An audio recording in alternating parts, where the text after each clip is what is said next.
what I'm going to be covering is all the information you need to train Muay Thai in Thailand. It's really very simple. Who am I? My name's Isaac. I've lived in Thailand for almost 3 years now, training Muay Thai, fighting Muay Thai. And I've lived all over the shop, Chiang Mai, Bangkok, Koh Samui. I've had 13 fights in Thailand and Cambodia too. So I genuinely do know what I'm talking about. It seems to be the trend for fighters or content creators to live in Thailand for a bit and get, 10,000 followers and drop a training Muay Thai in Thailand guide. But it's just information they've got from ChatGPT. You know, they haven't lived in all these places. They've got no idea what they're talking about. It's just a money grab. I'm going to be delivering all this information from my personal experience. I don't even have a script, okay? I'm going to be just spitting from the heart, from memory. So yeah, just lock in, put this on in the background while you're on your run or something, or even just lock in with a pen and paper, because I'm about to give you all the source and all the information that I've accumulated from my time in living in Thailand. So what am I going to talk about in this video? I'm really going to cover everything, to be honest. I'm going to be covering where to train. I'm going to be covering how to choose a gym. I'm going to be covering how to prepare for your trip to Thailand. I'm going to be covering what visa to get. I'm going to cover how it is to arrive in Thailand. I'm going to cover how to find accommodation. I'm going to cover what the training's like. I'm going to cover gym culture, fighting culture. I'm going to cover what it's like cutting weight. I'm going to cover remote work, and I'll finish off with some logistical stuff too. So really all the information that you'll ever need to train Muay Thai in Thailand. If for some reason after this video, which is going to be pretty long to be honest, you have any questions about what I've said, just drop a comment and I'll answer in the comments, or you can message me on Instagram. I check all my DMs and I reply personally. All right, sounds simple enough. Let's get into the video.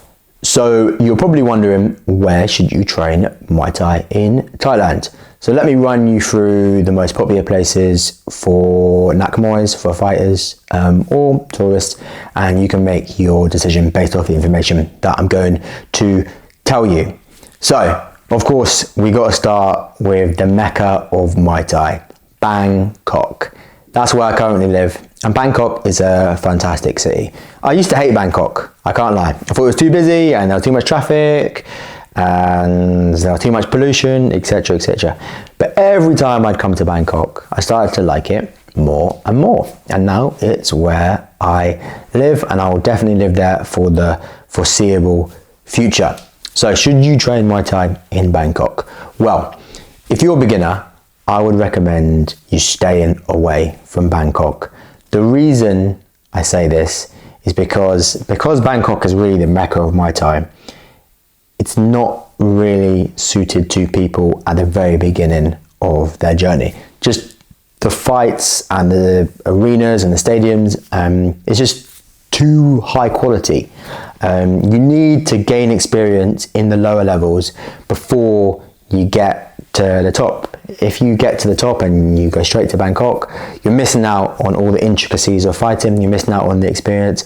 And some people are having their first fight at Rajadamnern and they're just being overwhelmed. You need to have your first fight when no one's fucking looking and you're not cutting weight, and it's just chill, a more chill environment. So I would not recommend going to Bangkok to start off your fight career.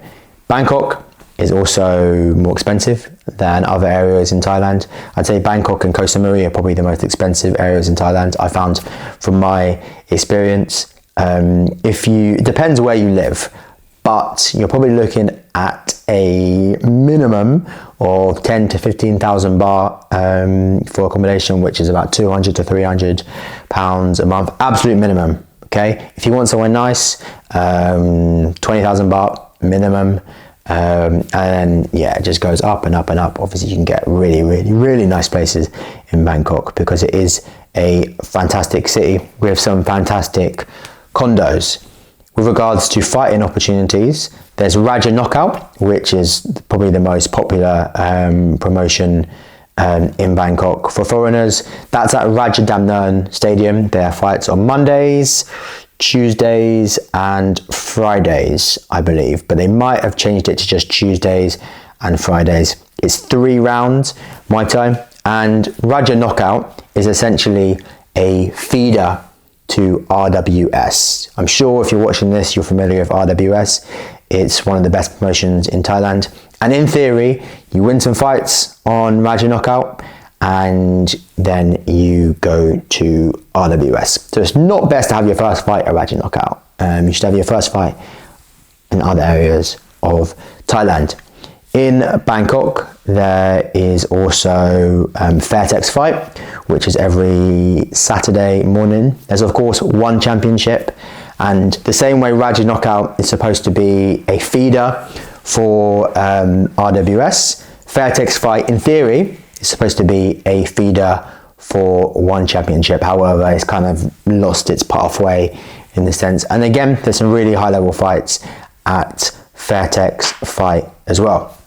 Now, I did mention that there's not that many beginning opportunities in Bangkok. However, there is MBK Fight Nights. MBK is a shopping centre, and at this shopping centre, I believe it's the last Monday of every month, or the first Monday of every month, or maybe the first and the last. I'm not sure the exact schedule.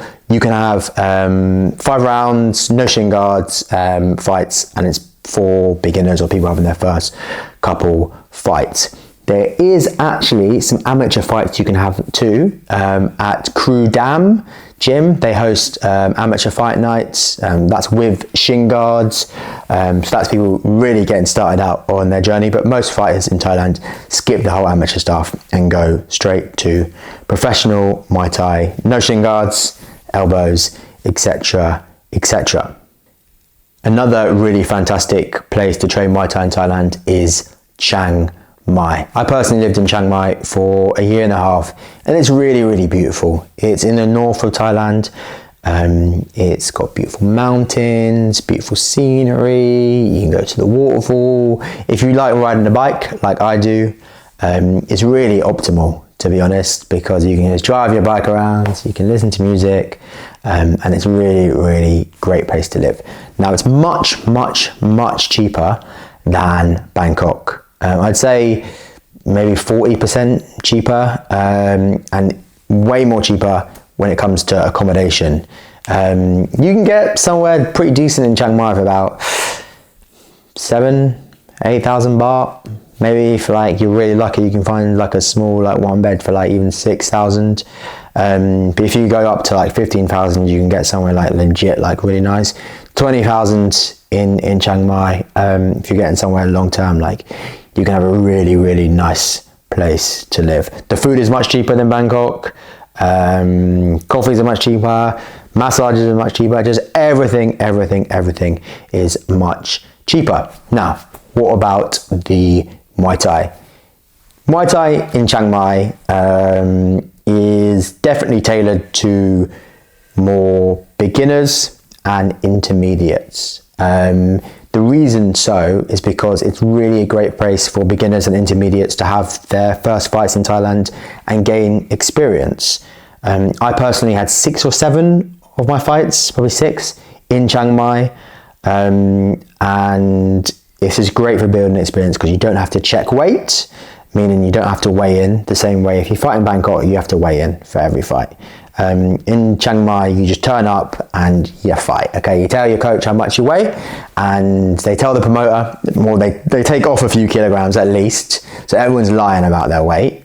So like I'll be fighting at 70 kg, but I'll actually weigh like 73, 74, and it'll be the same with my opponent as well. So no one's actually weighing in. But sometimes you end up fighting people much heavier than you, and sometimes you end up fighting people who are much lighter than you, and you just learn to experience the fight game. Like your opponent will change, the ring will be fucking wet, you'll be fighting at 2 a.m, 1 a.m, you'll be fighting in front of drunk tourists. You get to go through all these experiences in a low pressure environment. So when you get to Bangkok, you would have experienced it already, you lived it already. So Chiang Mai is a really, really great place for building up fight experience. Now, that does come with a very important caveat that a lot of fights in Chiang Mai specifically you'll find Thai fighters taking dives in these fights. Now, it's part of the game, right? Like, these fighters are fighting every week, like 3 times a week, 4 times a week. It's how they make their money, you know? They're not trying to get in some war with a foreigner who's on holiday for 6 weeks and training twice a day, like as hard as they can. You know, these guys are chilling.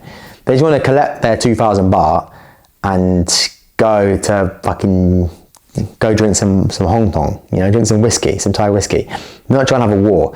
So they might fight for a bit, or they'll take a dive, or they'll just take a dive straight away. You know, they collect their cash, and the audience, the crowd, most of them don't know it's a dive, and they just keep it stepping. So do bear that in mind with regards to fighting in Thailand, that a lot of these guys are going to be taking dives. Is this necessarily a bad thing for your fight career? I personally don't think it is that bad, all right? The fight itself is not actually all about the fight. The whole fight experience is not just about the fight, you know? The fight experience is about being disciplined enough to train as hard as you can, waking up in the morning, going running, watching your diet, overcoming fear, stepping into the ring. Like, all that work is done before the actual fight itself. Yes, okay, you want to have difficult fights and you want to be put in tough situations, and you will on the most part. If you go for all that experience and then the Thai fighter takes a dive, cool, all right? You've got all that XP, you stepped in the ring, you're a little less nervous next time, and you got no injuries. You can just fight again next week, you know? Don't think like, oh, it's the end of the world if the Thai fighter takes a dive, because it really isn't. Now, not every Thai fighter is going to take a dive, okay? You have some fucking wars in Chiang Mai. I think I lost like 3 or 4 fights in Chiang Mai, you know? Like, they weren't diving, for sure. So just take it with a pinch of salt. Like, they might dive sometimes, they might not, like, whatever. Just keep it stepping, train hard, and just try and make the most of your experience. Either way, if they do dive, don't be celebrating on Instagram like you fucking KO'd Burkow, you know? Like, just accept that they might dive and keep it stepping. Where can you fight in Chiang Mai? There's Kilair Stadium, which is maybe like the best level in Chiang Mai. There's Loi Kro Stadium, and there's Taipei Gate. You can also fight in like the outskirts of Chiang Mai at festivals, so it'll be outside. Sometimes there'll be near a temple. They're called Wat Fights, and these are great experiences. I fought in a festival in the outskirts of Chiang Mai. It was in this place called Lampang, and that was cool as fuck, man. And the fighters will definitely not be taking dives at festivals, because there's gambling going on, like Thai gamblers, like they're gambling with each other. All the gambling that happen at the tourist stadiums, they might be Thai people gambling with the tourists, and they're just ripping off the tourists, okay? So be wary about that. But in the festivals, there's not going to be any fighters taking dives. How much money are you going to be making to fight in Chiang Mai? You're looking at about 2,000 or maybe 3,000 baht per fight. So not very much. If we can compare that to Bangkok, you'll be probably looking for your entry level at about 10,000 baht. So yes, Chiang Mai is much cheaper, but you're not going to be making that much money from fighting too. And you definitely won't be making enough money from fighting to live in Thailand or Chiang Mai full time. But I'll get on to how to make money later on in the video. So Chiang Mai is a really, really great place. I spent a year and a half there. I'd say, like, I went to Chiang Mai as someone who I had my first fight in Chiang Mai. And I fought in Chiang Mai, experience, and then I got to go to fight in Cambodia, and then I fought in Bangkok, and then Cambodia again. So Chiang Mai was like the place, man, for me, where I really gained all that XP, and I wouldn't have been able to have all these other cool fights in these cool places if I hadn't gone through the Chiang Mai trenches. So if you're just starting out on your journey, the same way I was 2.5 years ago, almost 3 years ago now, Chiang Mai, I definitely recommend going there. Another popular place to train Muay Thai in Thailand is Koh Samui. I also lived in Koh Samui, and Koh Samui is great. It can be expensive, or it can be okay. It can be manageable. It does depend, again, on your quality of life. You can find a really cheap accommodation if you're down to live in the trenches for the same price you're paying in Chiang Mai, or if you want somewhere decent, you're probably starting off at about 20,000, I'd say, and yeah, you can go up to, I mean, depends if you want a villa, but if you want a villa, it's not going to be really like one bed, you know. I think when I was in Samui, I had a bungalow with like a shared pool, and that was 20,000. And for a bit I lived in a house, a 2-bedroom house, 2 stories, really big, and I was paying 35,000 baht a month. So it does vary, and both these places were nice to live in. Like I said, you can find somewhere in the trenches for like 5-6k, but you gotta like really look for them. You gotta ask Thai people, because that's where the Thai people are living too. It does depend on what quality of life you want. Now, with regards to the training in Koh Samui, you have to take into account that Koh Samui is a tourist destination. The majority of people training in Koh Samui are going to be tourists, okay? And they're going to be people who, they'll be walking past and be like, oh, okay, I want to try Muay Thai for the first time. It is what it is, okay? You got to accept it. And there's going to be a lot of tourists there. You're going to struggle to find a gym like you would in Bangkok, where it's just hardcore fighters. Now, that doesn't mean that a lot of gyms in Koh Samui don't have the fighters. They do have fighters, but you're going to be in and amongst tourists too. Now, you got to accept that, and if you accept that, you can have a good time. The thing is with these tourist gyms is that you got to make sure that you're locked in on your own training.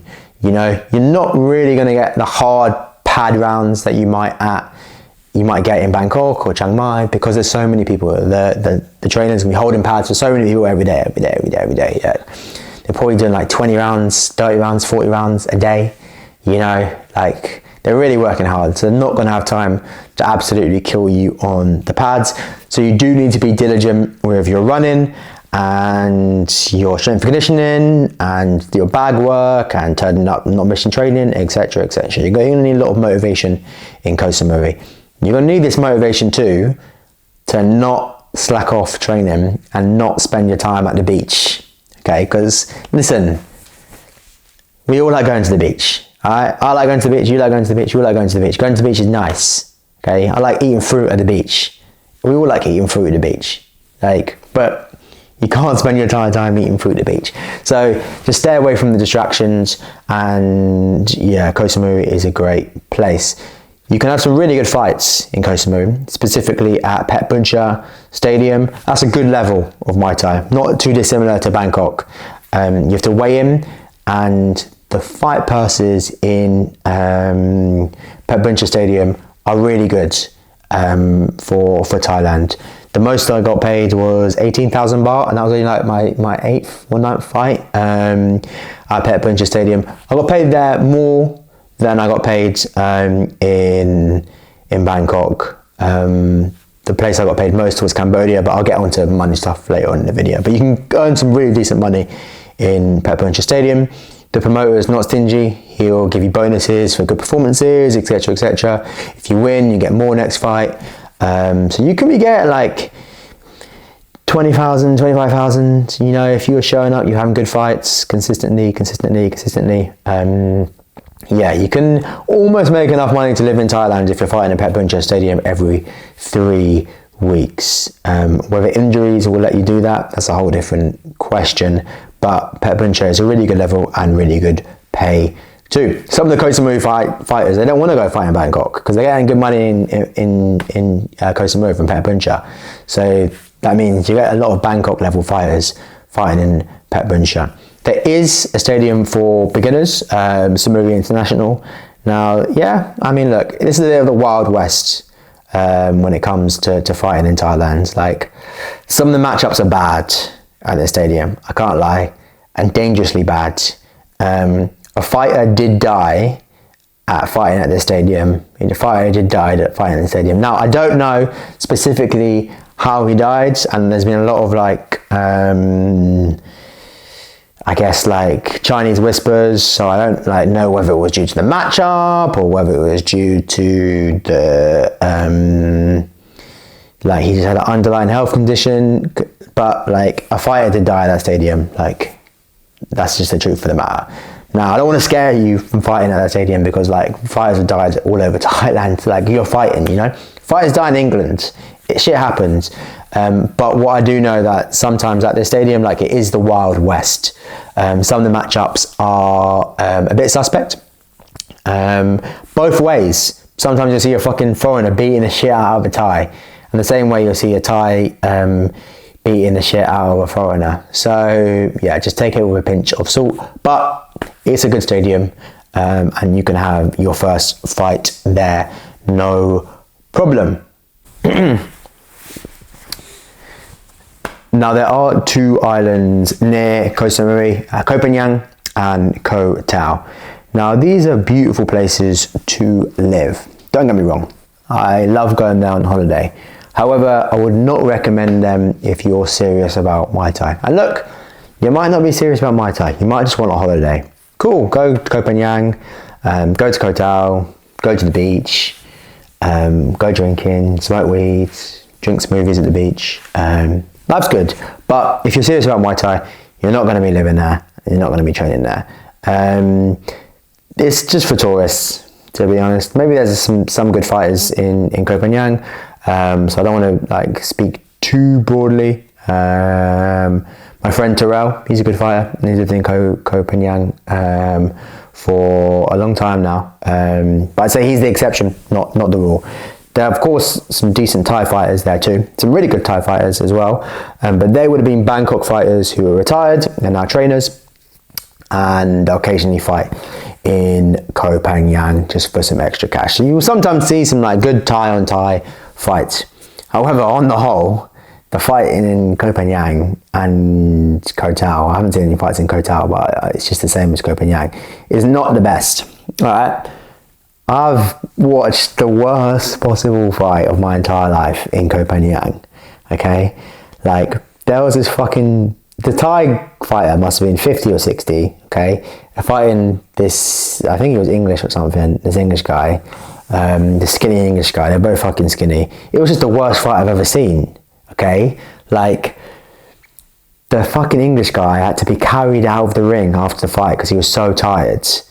I was like, what the fuck? He got carried out of the ring. It was a draw because in the last round they both couldn't fucking move. Like the English guy was so unfit, and the Thai fighter was an old man. So that was that fight. The other time I went to watch fights in Koh Phangan, like it was just foreigners beating the fuck out of Thais. Like just beating the fuck out of Thais. Like they fucking just grabbed the Thai off the street, being like, do you want to fight? And the foreigner just beats the fuck out of them. So I mean, look, it's not every fight, you know, because I've only been to a couple, but that was my sample size, and my sample size was of 2, was not the best. So look, like I said, if you want to hang out in Koh Phangan and you want to train and you want to chill and you want to like go to the beach, go to Koh Phangan, go to Koh Tao. If you're serious about Muay Thai, yeah, I wouldn't train there. But for holiday, I really like Koh Phangan. All right, I've had some really nice times in Koh Phangan. There's this market, Thong Sala Market, I think, and they got some fire chicken, like the best chicken I've ever had in my entire life. It's worth going to Koh Phangan just for that. Now, keeping up with the island vibe is Phuket. I actually didn't think Phuket was an island. I thought it was like connected to the mainland of Thailand, but actually it is an island. There's like a thin little thing, and I think there's even a bridge that you can go across. I'm not entirely sure, but it's definitely an island. Now, Phuket does have good level Muay Thai, and there are good fighters in Phuket, but there's so many tourists as well. All the gyms are like tourist gyms, but within that, like Koh Phangan, like Koh Samui even, not Koh Phangan, there are some good fighters too. I've trained a few times in Phuket now, and I found some really like small authentic gyms, and I've trained at like the big gyms as well, and you can get good training in in Phuket, it's just really, really busy. Apart from you find like this small gyms. I found this tiny gym, Yothrak Muay Thai. This was a really nice experience. I had a private there. Like, this was a proper Thai gym, but it was like in the outskirts.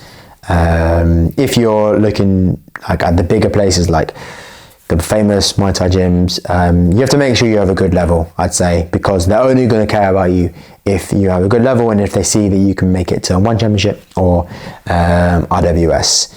Now, in terms of costs, Phuket is pretty expensive. It's like Koh Samui, it's pretty expensive too. Like, because of all the tourism, like people, if there's a lot of tourists, it's more expensive. Okay, supply and demand. The more demand, the higher the price. Okay. We all understand that concept. The more people that want something, the more expensive it's going to be.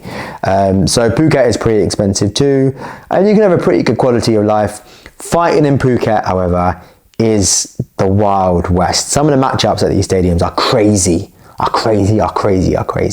Okay, I personally wouldn't want to fight in Phuket, right? Because you might end up for your first fight being getting some fucking Russian MMA champion, and he'll just fucking kill ya. I'll beat the shit out of you. If you're fighting someone in Phuket and they're wearing MMA shorts, like just turn around and go home. All right, don't do that fight. Like, they're gonna cook you. But yeah, Phuket is a decent option. It depends if you want beach. If you're into MMA, obviously, yeah, Phuket's got the best MMA in Thailand too.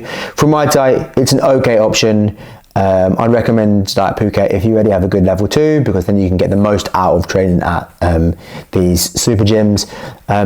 But don't hate on the big gyms that much, you know? Like, obviously there's like the massive ones, like the most famous ones ever. But I've had some good training at Phuket Fight Club. And I fought a guy from Phuket Fight Club and he beat me. So, and I went and trained him after. So like, at least I got some good training going on in Phuket if like they're fucking beating me, you know. So yeah, Phuket's a decent option if you want beach and training. It's similar to Koh Samui in that sense, but you might be missing the high level Muay Thai. But a lot of Phuket fighters, they will end up fighting in Koh Samui. So you can train in Phuket and then go and fight in Koh Samui. It's maybe 5-6 hours drive, so not too far. So Phuket's an okay option. You can get some fights in. You're going to get a lot of dives as well, the same way you would in Chiang Mai. So just bear that in mind if you want to train Muay Thai in Phuket. There is also Isan. Isan is proper authentic Muay Thai. I fought in Isan and it was a great experience. I think I ended up fighting at about 2 a.m. Isan is where all the best Muay Thai fighters come from, because I'd say it's the poorest region in Thailand. And so these fighters have got the hunger, you know. These guys need to get out of the trenches. Muay Thai is their way of getting out of the trenches. So there's a really fantastic Muay Thai scene in Isan. It's probably the cheapest part of Thailand just because it's the fucking poorest, you know, obviously it makes sense. So you can have a really cheap quality of life. Training is going to be very cheap. Some gyms, like the proper Thai ones, they won't even charge you. All right, they don't understand the concept of having foreigners at their gym and charging them money, you know. They don't charge any of the Thai fighters money. They just train them up and they take money from their fight purse. Another popular option for training Muay Thai in Thailand is Pattaya. Now, Pattaya's got a really bad reputation, and I can't lie, it probably deserves this reputation. It's where all the sexpats go, the old guys who want to just like fuck young Thai women of age, mostly. And yeah, just the whole archetype, the caricature of the Thai man who comes to Thailand and they just want to drink and they want to sleep with prostitutes. That's where it's going down in Pattaya. However, there is actually high quality training in Pattaya. Venom and Fairtex Training Center, like, these are world-class facilities, like have world-class training, and you see them fighting in one championship in RWS. There's also Silk Muay Thai Gym, Silk Gym, I think it's called. That's also a really good gym. That's a Pattaya too. And there's some smaller ones. I can't remember off the top of my head. I'll have to like look at my list. But it's got some really good gyms, okay? a real caveat to that, is that you have to be at a good level already. If you pull up to Venom training camp and you're not like gonna fight an RWS and you can't fucking accept a short notice fight at one championship, they don't give a fuck about you, okay? They got in the bill to train. Like, why do they care about you, all right? You need to have a really good level for them to even worry who you are, for them to care who you are. So if you're just focused on training, like, okay, cool, you can go Pattaya, go Silk, like go Venom, go Fairtex, but bear in mind, especially with Venom with Fairtex, you're not really going to get the attention that you want and you might need. So yeah, similar to like this high level Bangkok gyms. If you are someone who's easily tempted by temptation, stay away from Pattaya. Okay, you can lose your mind at Pattaya. It's not the place to be if you're a big drinker, because you end up going out and drinking and just wasting your time in Pattaya. So bear that in mind. But it's got some decent training. There is also Krabi. Again, similar to Koh Tao and Koh Phangan, it's not a serious place for training. I can't think of any serious gyms in there. There'll be some small ones that you can find, some hidden gems, like you can train some authentic Muay Thai somewhere, like you'll find it. But yeah, it's more like Instagram gyms. You go to the beach, you hang out, you go drinking, you meet some cute girl while you're training, you go and fucking hang out with them, you go get a pad thai after training. Yeah, like Krabi's not serious, okay? Like, but if you want a holiday, maybe check out Krabi. Finally, the final place I'm going to discuss in this diagnosis of all the areas in Thailand is Pai. Pai is near Chiang Mai. It's about 2-3 hours, and this is the first place that I went to train Muay Thai in Thailand. I was there for 3 weeks and I had my first fight. I went to fight in Chiang Mai. We drove for like 3 hours or something. Yeah, it's about a 3-hour drive. Pai's cool. Pai's great. Good for locking in. There's not really much else to do apart from train. There's a lot of hippies in Pai. It's super cheap as well, and there's a lot of nature. You can get a little bit distracted, I guess, because there's a lot of tourists around, and like, I don't know, you can end up going to a waterfall with like some girl you met on Walking Street instead of going to training. So bear that in mind. But I had some good training in Pai. It was good for my very first time in Thailand. The gym was more touristy, but like at the very beginning, like you kind of want something like that. So that's my brief summary well, not brief, I've kind of waffled for at least half an hour. That's my summary of all the areas in Thailand to train Muay Thai based off my experience. Now, the reason I discussed the areas before the gyms specifically is because there's good and bad gyms in every area, okay? You can find the most authentic gym in Phuket, but you can also find the big tourist gym in Phuket. Same with Chiang Mai, there's tourist gyms and there's authentic gyms. Bangkok, there's tourist gyms and there's authentic gyms. So it's really important to choose the area before you choose the gym. But how do you choose the gym? I do have a list of my gym recommendations. There's about 30 or 40 there. I'll put them in the description. Now, this list, okay, is the OG list. Any other list you see is literally a copy of my list, all right? I'm not gonna get into like fucking exposing people for copying my shit, all right? Because like this is not the purpose of the video.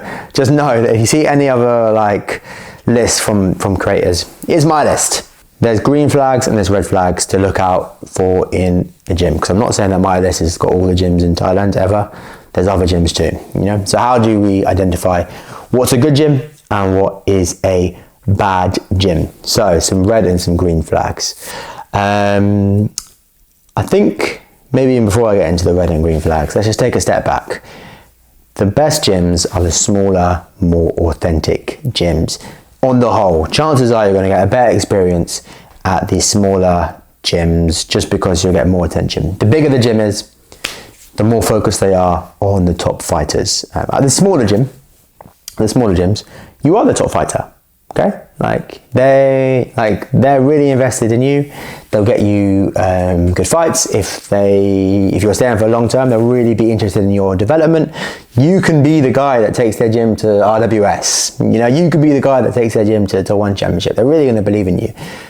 So I'd recommend to try out a smaller, more authentic gym. So, but what are the red flags and what are the green flags for gyms in Thailand? Some red flags, for example, are the gym does a lot of like HIIT workouts. So, I mean, like just, you know what, HIIT, high intensity interval training workouts. That's not a Muay Thai workout, you know. The reason why they're doing this workout with you is to make you tired. So you leave thinking that you've been tired. So you feel like you've gained something from the session, because it's like a fitness gym, you know, tourist gym. Just like tourists will go and they're like, oh, I trained Muay Thai, I'm feeling really tired. That was a really good session. That's not what Muay Thai is about. We're not trying to get you tired.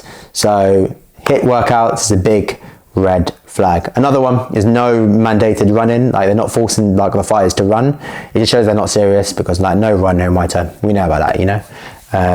It's super, super important. Another red flag is no Thai fighters or no fighters fighting in the non-tourist shows. So if all the fighters primarily fight in like the tourist circuit in like Chiang Mai or even Phuket, like they're all fighting there and they're not going to any festivals and they're not going to Bangkok ever, like it's probably not a serious gym, because like they're not taking the fighters seriously. Otherwise they'll be sending them to Bangkok. Another red flag is that the gym has no clinching. Clinching is like an essential part of Muay Thai. If you're at a proper gym, you'll be clinching every day. It's just so important. You got to clinch, you got to clinch, you got to clinch. Another red flag is that the pad rounds are short and minimal. Okay, I'm training in this gym. We did one round of pads in like 2 minutes. I was like, what the fuck? They don't give a fuck, man. That's how you gain your fitness is through pad rounds. You know, like hard rounds on the pads. You gotta be getting killed in the pads. Like if you're fighting, you know, you can't have a fight with like 1 round of pads like a day. Like it's just simply not. Yeah, it's just no serious gym will be doing that. Like some of the hardcore gyms, some of the hardcore like Thai gyms, they'll be doing 5 rounds of 5 minutes. Now that's a rarity, just because like the pad holders only have like a certain amount of energy to be holding pads for that long. But yeah, I mean that's what a lot of gyms will be doing, or some of these authentic gyms will be doing to get their fighters in proper shape. So 1 round of pads is crazy work, crazy work. So those are the red flags. What are the green flags? What should you look out for in a gym? Well, obviously the opposite of what I've just said. But you'll be looking for lots of clinching, of course. You'll be looking for active fighters, Thai fighters, of course, but foreign fighters too. A real green flag is younger fighters who are fighting, because it shows that like if they've got lots of young fighters, they're taking these guys seriously and they're trying to develop them into proper Bangkok stadium fighters. They want these guys to make it to the top, you know. So there's some serious training going on. You can just fucking follow the younger fighters, you know. The first gym I started at, Sit Thailand in Chiang Mai, or where I spent like the majority of my time training in Thailand. Like I was there for 1.5 years. They had a few Thai fighters. They were all like maybe 17 to 20 years old. And yeah, when I first got started, they were just like fighting in Bangkok, but they weren't stars at all. But these guys were locked in, you know. Now we got one of them is a Rajadamnern champion, Jigsaw. One of them is interim Rajadamnern champion, captain team. And one of them is the Pride TV champion, Tao. And these guys were not champs when I first started, you know, like, and it was really great because I'd just be fucking following these guys. Yeah, they're fucking like 18, but these guys were in the absolute trenches. So if they've got young Thai fighters, these guys are hungry, these guys are fucking running hard, training hard, clinching, like not skipping, like just follow them, to be honest. And it really, really ups your level of training. So that's a really real green flag, there being young Thai fighters. Another green flag is that that you have to run like every day. Like it shows they take the fight seriously, the camp's serious, like no run, no Muay Thai. And there's an emphasis on technique. In some instances, some of the Thai gyms, some of the serious gyms, they don't teach technique. You just got to copy people and you got to practice every day. That does depend on the particular gym itself. But I think it's worth noticing, like, if a gym's teaching you technique, chances are they care about your development. But a lot of the good gyms, they won't teach you technique. So don't think, oh, it's a shit gym just because they're not teaching me technique. So look, obviously I got my list, but if you want to do your own research, check out a gym's social media, check out their Instagram. I think the majority of gyms have Instagram. Some of the real authentic ones, they won't have Instagram, they'll use Facebook. So check them out too.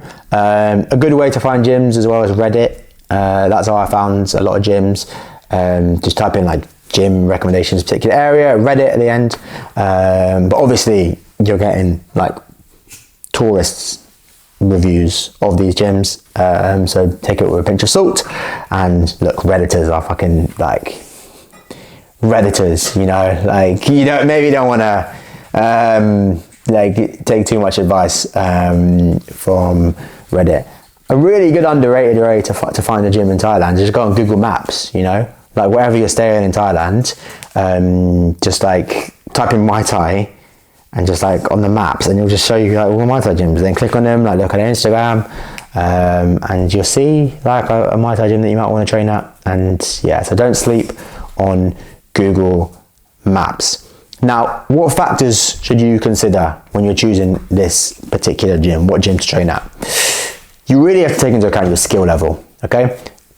If you're not that skilled, if you're not that experienced, like a small fight orientated gym is maybe not appropriate for you, you know? Like you're training with all these Thais and they're fucking in the trenches, like running and sparring and clinching, and you've got no idea. It's your first time ever. Like you might not get the best experience. They might not particularly want you even there, you know? They might not want to teach you technique.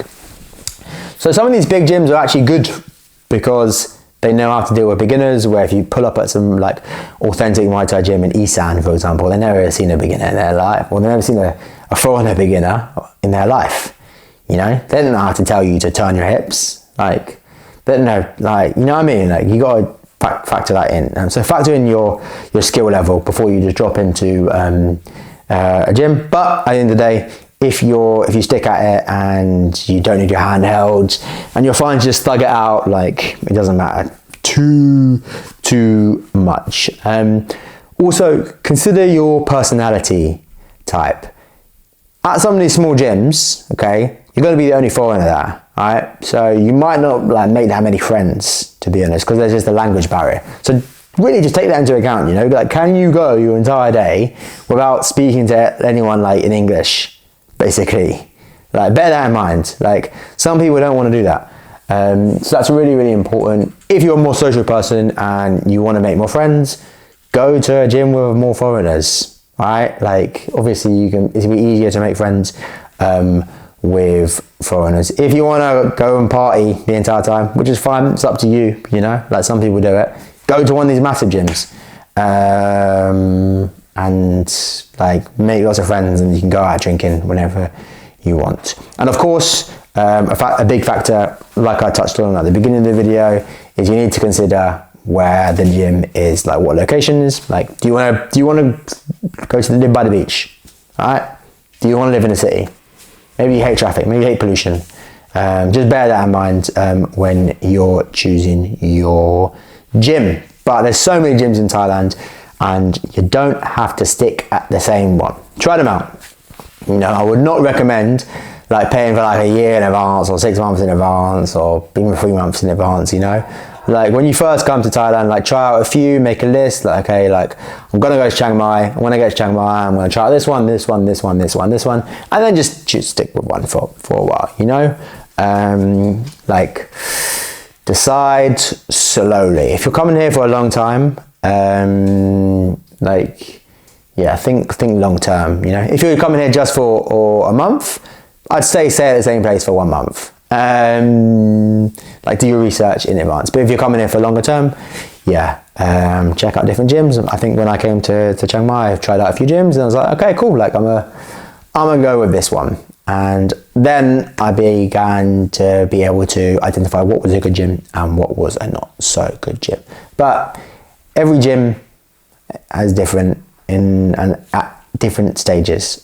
People have different experiences. What a gym was 2 months ago might be different to how it is right now. So the only way you can find out is by checking them out. So how should you prepare for your trip to Thailand? It's really, really important that before you go, you set realistic goals for yourself. Don't be thinking, okay, like in the next 3 months, I want to fight on one championship. Okay, you're gonna just disappoint yourself. All right, just focus on like what you can actually achieve. I'm not saying like don't have dreams, don't have goals, don't have high goals, but like be realistic. You are just like focus on, okay, I want to fight. I want to fight as many times as possible. Or if your goal is just like to go and have a nice time and relax on the beach and train a bit of Muay Thai and learn technique, that's cool. Again, you know, I'm not saying you got to be a fucking fighter. You don't have to be a fighter. It's not for everyone. It's fucking painful. All right, you'll be injured all the time. Maybe you just want to live in Thailand and you want to drive a bike around Koh Phangan and just hang out and live your life. You know, you don't have to be a fighter. But yeah, just have that goal before you come, so you can have realistic expectations. What is important though, regardless of what your goal is to come to Thailand physically prepared.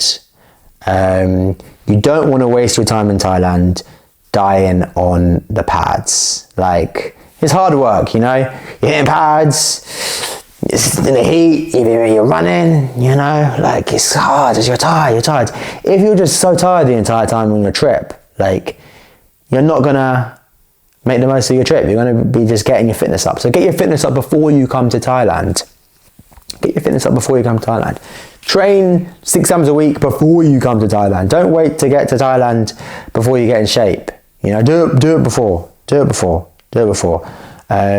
So within that, yeah, train as much as you possibly can while you're in your home country. I know people have different work schedules and stuff like that, but everyone can always fit in training every day, 6 times a week. You can do it, you know, even if it involves waking up early in the morning. Okay, like everyone can do it. You can train in your lunch break, you can train before work, you can train after work. Like, I used to be a lawyer, okay? I know how hard it is to balance training and working, but it's a matter of priorities. Like, you can train enough in your home country to get you in good shape before you come to Thailand. So don't wait to Thailand to get in shape. Within that, make sure you're doing your running before you come. Because if you've got a serious gym, you're going to be running every day. Or 6 times a week when their training is. Like, you're going to be running. Like, it's hard work every day. You just need like a decent base to be at. Like, don't run as much as you run in Thailand before you come to Thailand, because like the running does wear down your body. But like, I'd say do at least a couple 10Ks a week in the UK or where in your home country. And do like a couple 5Ks a week, all right? And you can even or just run every day, like 3K a day every day, and then like 10K, like once or twice a week. Yeah, just get into the habit of running consistently every day. So it's not like a massive shock to your system when you come to Thailand, because it certainly can be for a lot of people, and you just end up ruining your trip, to be honest. Like, the running's hard. The running can really take a lot out of you. You get used to it after a while, but it does take a little bit of like getting into the habit of just running every day. You wake up, you go running, and then training and running. Like, it's a grind. So try and get used to it before you come to Thailand, so you don't waste all your energy just on the running and the training, and you can actually learn technique and you improve as a fighter. So it's really important to prepare. Now, part of that preparation, of course, is bringing things to Thailand. So what should you bring to Thailand? What should you pack? Well, you don't really need to bring anything, to be honest. You can just put up to Thailand and buy everything there. But it's advisable to have a couple of things, I'd say. An international driver's license. You can get them in your home country for pretty cheap. I think it's like £20, £25. In the UK, you can get it from the post office. Now, this will just like stop you getting fined by the police if you don't have a driving license. They'll still fine you if you don't have a helmet, but if you've got this international driver's license, you should be able to escape the fine. Gloves and shin pads, you can just buy these in Thailand, so you don't have to transport them. If you've got a good pair that you want to bring, okay, cool, bring them, you know. You just tie them to the outside of your bag so they don't take up space in your bag. But you can buy them in Thailand for much cheaper than you're getting them in the UK. Yeah, there's tons of places to buy gloves, shin guards, hand wraps, mouth guard, etc. You can buy everything you need in Thailand. What you might struggle with finding in Thailand is good running shoes. I don't know, some of you might have flat feet or some shit. You got these special running shoes that you use. Buy them in the UK. You're paying the same price as you would be in the UK than you are in Thailand. I don't think you're getting them any cheaper in Thailand. Like, if you're buying some Nike shoes, like some Nike running shoes, it's the same price in the UK than it would be in Thailand. So if you've got them, bring them. It's also advisable to bring a bit of cash as well, like just in case there's an emergency or something. Like, I mean, when you literally get to Thailand, let's say your card isn't working, or your phone is suddenly out of battery and you just don't have, like, and your car's not working, like, you're just cooked. Have some cash, you know, for a rainy day, for an emergency, like 10k baht, just like, you know, just have it. You need some walking around money. You're gonna need the cash at some point anyway. So yeah, have a bit of cash to hand when you arrive, to bring to Thailand. You also need proof of an onward flight depending on your visa. So, like, they'll probably ask you, like, to prove that you're going to leave Thailand after. So they might ask you when you get to immigration on your way in, or they might even ask you before you get on the plane. Now, you can, if you're staying for a long time, you can just buy like a refundable ticket to like Vietnam or something. And yeah, refund it, like, or you just buy it and just actually go to Vietnam. Yeah, don't worry about the onward flight that much. Or like, there's some like these dodgy websites that they make the fucking like fake onwards. They make the fake onward flight for you, and it like looks real. But just buy it, you know. Like, you can go to Vietnam for like 15 pounds or something, 20 pounds. You don't have to get on the flight. Like, you can not get on it. You can get on it. But yeah, don't worry too much about the onward ticket. Like, yeah, super cheap. But it does depend on what visa you're going to get. So that's a nice segue for me to talk about visas. Now, this is maybe the fucking most boring but essential topic you need to know when it comes to training Muay Thai in Thailand, because you don't want to be in a situation where you overstay your visa. Now, what I'll say is that the visa situation is changing all the time in Thailand. Today is the 14th of March 2026. If you're watching this like after I don't know, September 2026, double check on what I'm about to say, just because it's always changing. But this is correct as of right now, okay? So the current situation in Thailand is that if you're from like a normal country, so the UK, America, Australia, whatever, blah, blah, blah, you can come to Thailand for 60 days and you don't need a visa, okay? You don't need a visa. They stamp it on arrival. You're in. There's no problem. You just need to show them the onboard flight, but sometimes they don't even onward flight. But sometimes they don't even ask for that. After those 60 days, you can get an extension for another 30 days, which gives you 90 days. After those 90 days, you can, in theory, do what's called a border run, where you leave the country and then you come back and then the process resets, which actually gives you 6 months in total. Now, they are clamping down on border runs, so you might have to leave for a couple of days. It's better to fly than go to the border, like go through land, but it's pretty rare that you'll get turned away if you just do one border run. However, they may still turn you away. They're getting really strict on border runs, because they want people getting longer term visas, because if you get a longer term visa, you pay money for the longer term visa, whereas the visa on the visa exemption and the stamp on arrival, it doesn't cost any money. So they want people getting the longer term visas. Now, I'd heavily recommend getting the DTV visa. This is 5 years, 5-year visa. There are, of course, some requirements for this visa. You need to show 500,000 baht in cash in your account. This is to just show that you have enough money to live in Thailand. 500,000 baht is about 11,000 pounds, close to 15,000 USD. You can get the DTV through the Muay Thai route, so a Muay Thai gym can like sort it all for you, or you can apply yourself. And if you work online, you can apply through the digital nomad route, so either self-employed or you work for a company and they'll write you a letter, etc., etc.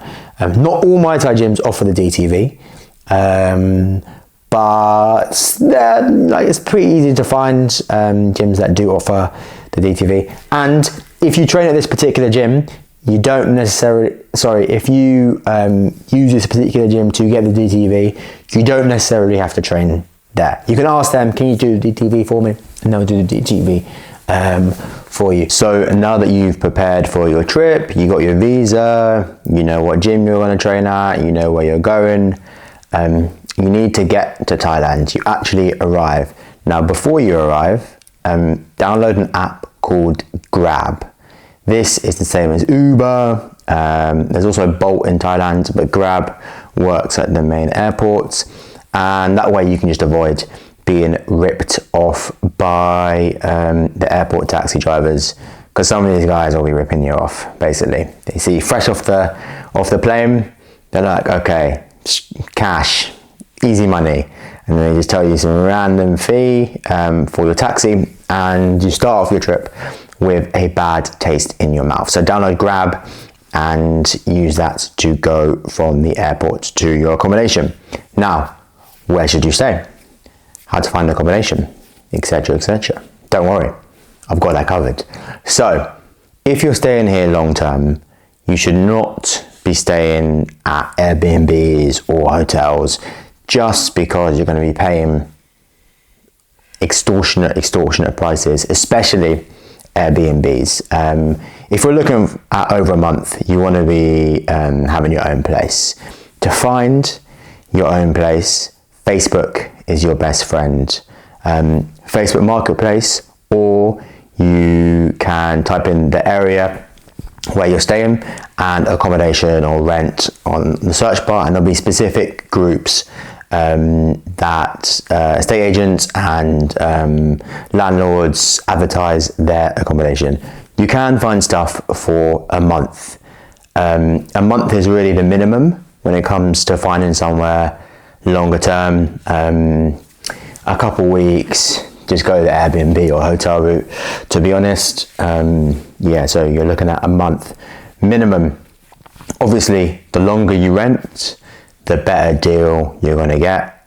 So it might be still a bit more expensive for a month, a bit less expensive for 3 months, 6 months, and you're looking at some decent deals. Then obviously the best deals are 12 months. Be wary of some scams. It's not really prevalent in Chiang Mai, but in Bangkok, there's a possibility of some scammy listings on these places. So go and check out the accommodation in person before you commit to something longer term. What you should do is just stay in a hotel for a few days, even a week. Go and check out different places, see it with your own eyes, and then make a decision there. A big mistake foreigners make is getting wowed by the fancy facilities some of these condos have. Like, they see the sky pool, they see the gym, the sauna, the onsen. I've stayed in somewhere where there's like a fucking golf simulator, there'll be like a cinema room, like all these crazy facilities, but then the room itself is just like a box room.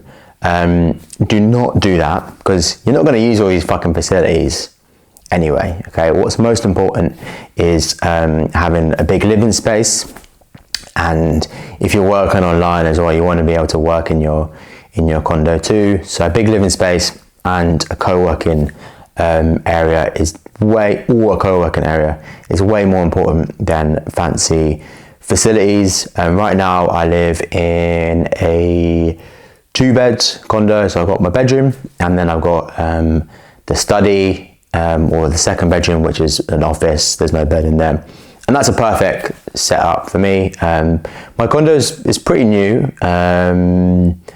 It's got a pool, a co-working, and a gym, but it doesn't have all like the crazy like golf simulator or like dumb stuff like that, you know. You don't need it. And I found this place on Facebook, so it was a really good find. If you're staying less than a month, you either have the option to stay at a hotel, or some gyms offer on-site accommodation. You're probably going to be paying a bit more for the on-site accommodation, but you're going to have the convenience of living at the gym. It really depends what you want to get out of your trip. Obviously, if you stay at a hotel, you'll just be able to experience more of Thailand, because you're not going to be confined in the same place, you know. On the other hand, if you stay at the gym, you'll make friends really easily. There'll be lots of people staying there too, and yeah, you're not going to miss training. So gym or hotel, it's really up to your personal preference. But if you're looking at longer than a month, you can find somewhere online, and just be wary about the traps I mentioned earlier. Don't pay like online before you see it, and don't get sucked into the trap of a small room with good facilities. It's really important that when you are checking out, don't let the landlord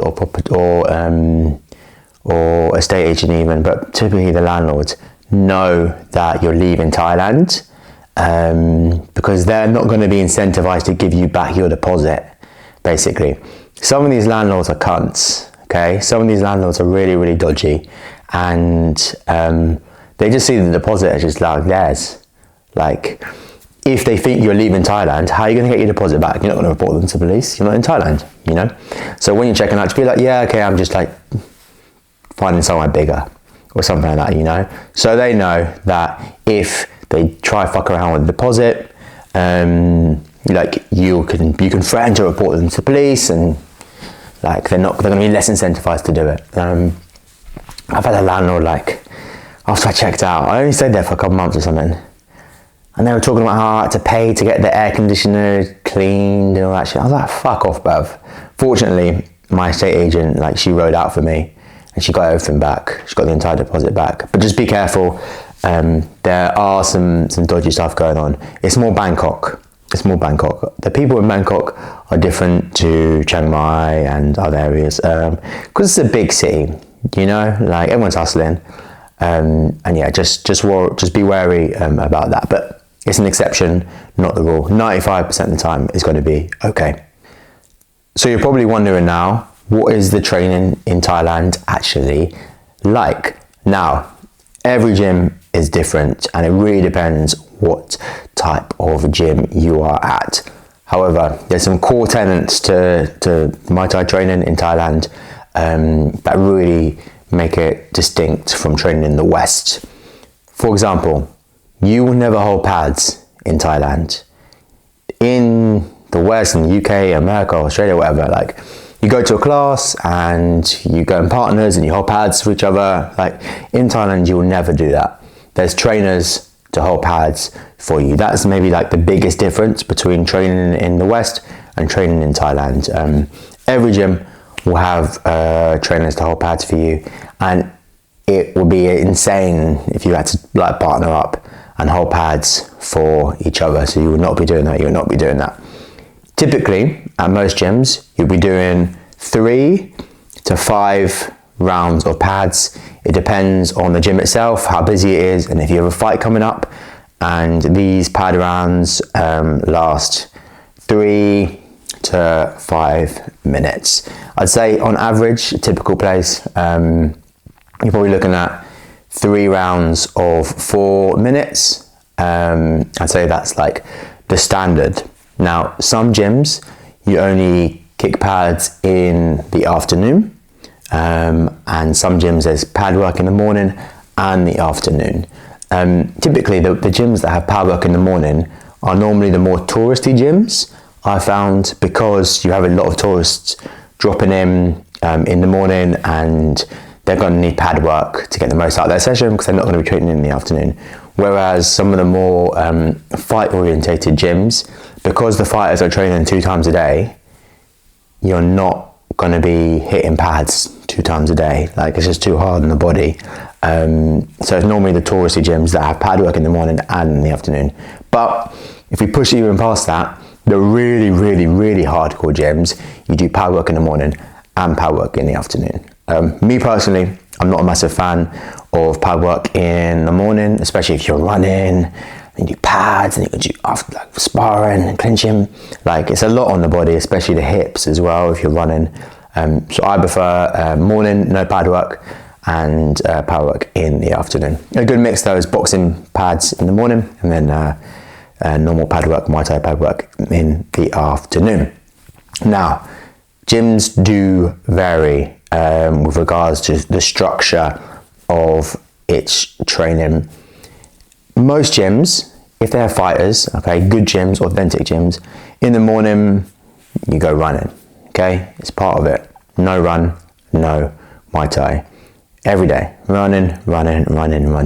The distance does vary on the gym. I've trained at gyms, some mornings 10k, other gyms 5k, 6k, and sometimes it just varies day to day, you know.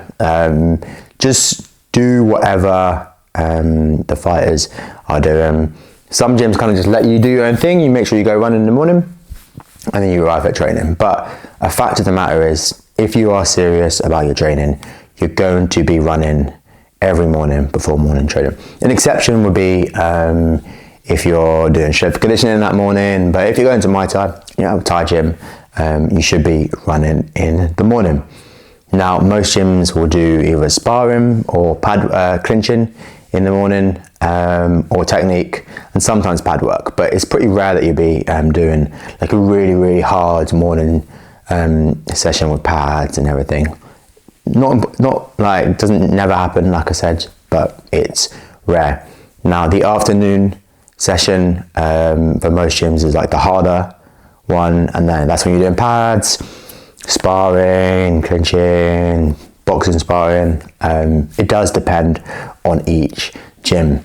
Now, that actually raises a good point with regards to sparring. People think that sparring in Thailand is just play sparring, sabai, like the Thais only spar light. It's not necessarily true, okay? It does depend on the gym and even the person you're sparring with. These, like, my FEMA Thai fighters, yeah, these guys don't want to spar hard, like, they want to just play spar, and like, that's good, you know? But you'll find some Thai fighters who go really hard, okay? Especially like the more aggressive, like my book, my mat Thai fighters, like, you can have some wars in sparring. Now, with boxing sparring, this is a guaranteed war. Boxing sparring is where Thai fighters will go 100%. I've been fucking doing boxing sparring, and my trainer would be like, 1000%, you've got to go fucking hard in boxing sparring. Like, I guess the logic is that you're less likely to get injured during boxing sparring, because if you're going mad hard during Muay Thai sparring, like, you can kick someone's elbow, you can kick someone's knee, like, your foot, like, you can injure yourself. In boxing, I guess, like, you can only get CTE. I don't know. But the boxing sparring can be super, super hard. I've seen multiple people get knocked down during boxing sparring. I've had my fucking, like, head rattled in boxing sparring. Absolutely rattled.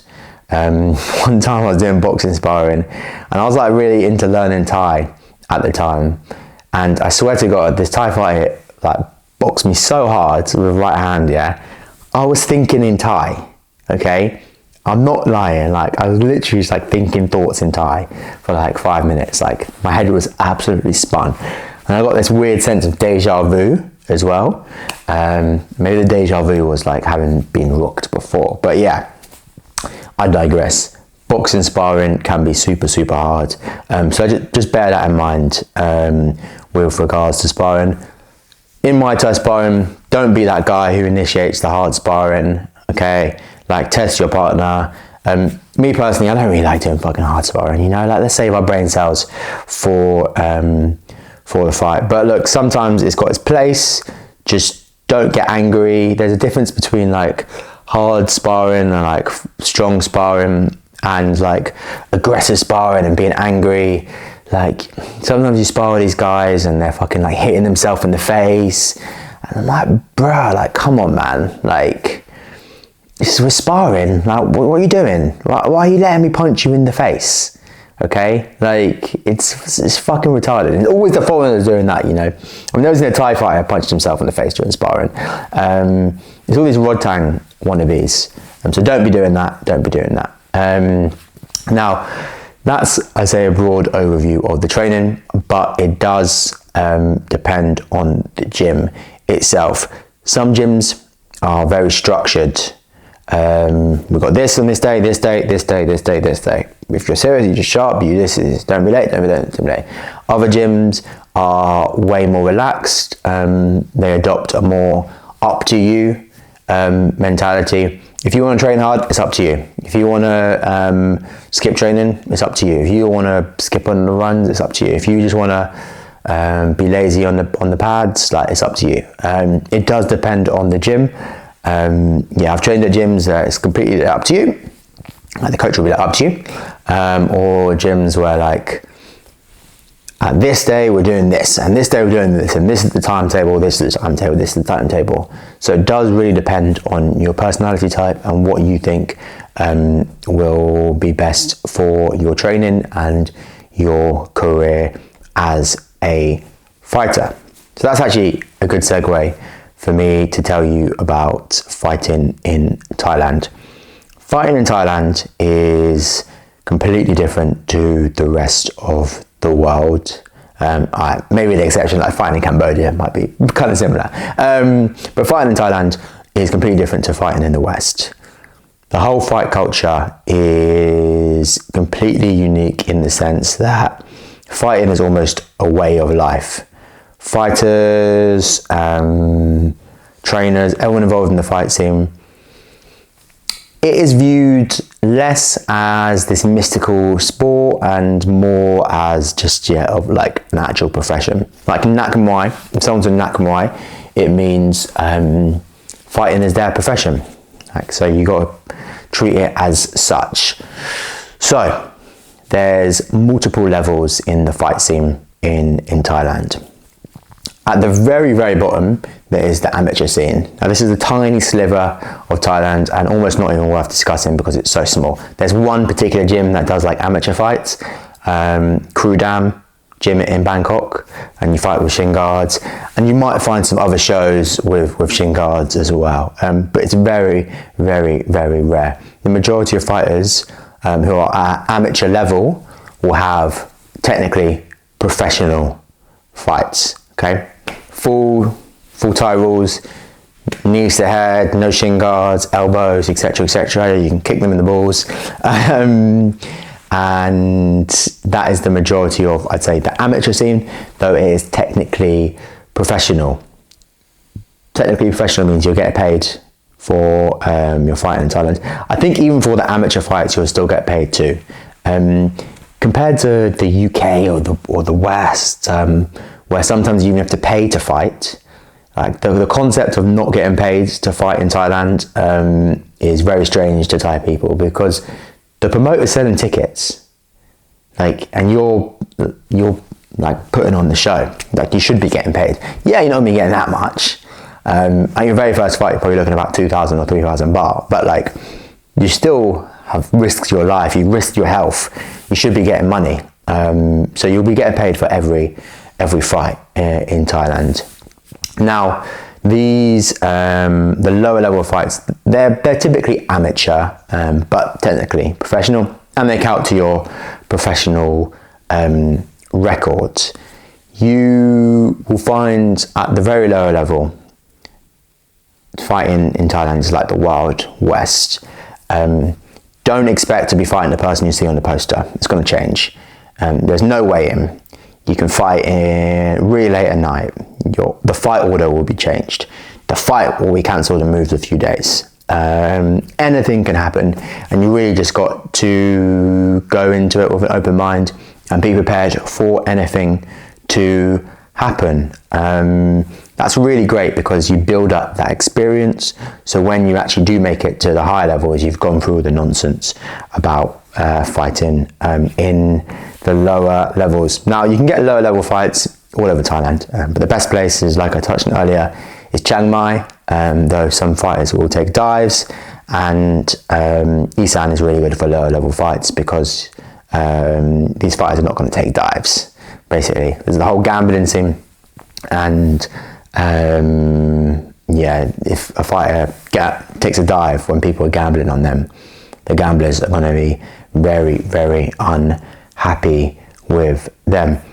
As you gain experience, as you gain XP in the lower levels, you should be, if you're at a decent gym, be given the opportunity to progress. Now, progression at some point does usually look like fighting in Bangkok.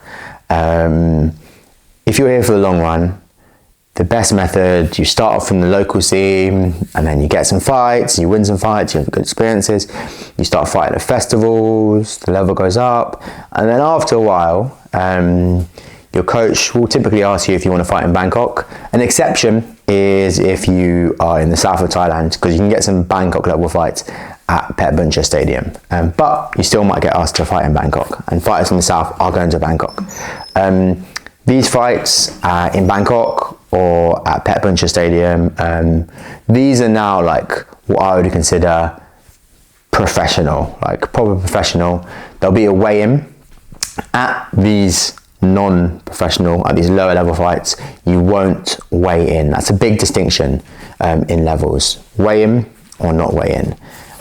So you'll be weighing in at these high level shows.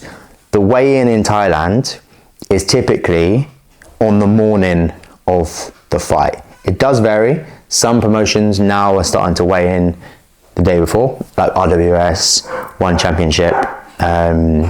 But on the whole, you'll be weighing in the morning, really, really, really early in the morning, 5 a.m., 5:30 a.m., 6 a.m. typically, and then you'll be fighting in the evening.